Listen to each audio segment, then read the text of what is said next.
دن آیا جب بابل کے لوگ اپنے سالانہ میلے کے لیے شہر سے باہر گئے۔ حضرت ابراہیم علیہ السلام نے اس موقع کو غنیمت جانا، وہ بت خانے میں داخل ہوئے جہاں طرح طرح کے کھانوں کے تھال بتوں کے سامنے سجے تھے۔ آپ علیہ السلام نے تنزن پوچھا، تم کھاتے کیوں نہیں؟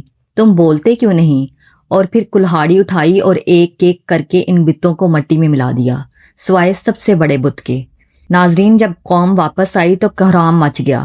حضرت ابراہیم علیہ السلام کو جب بلایا گیا تو آپ علیہ السلام نے ایک لاجواب جواب دیا، بلکہ یہ کام تو ان کے سب سے بڑے بت نے کیا ہے، ان سے پوچھ لو اگر یہ بولتے ہیں۔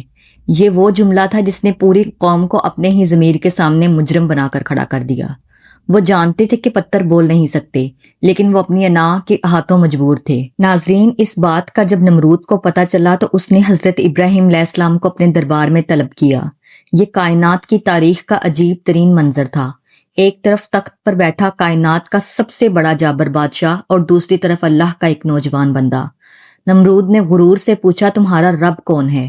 حضرت ابراہیم علیہ السلام نے فرمایا، میرا رب وہ ہے جو زندگی اور موت دیتا ہے۔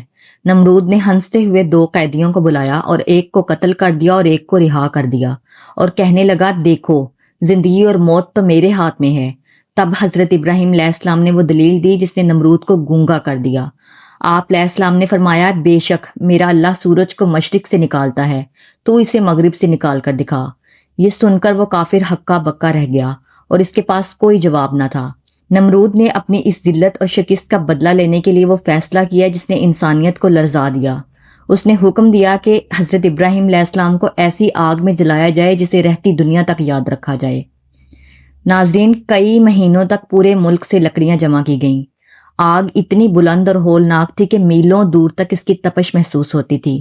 لوگ تماشا دیکھنے کے لیے جمع تھے۔ جب حضرت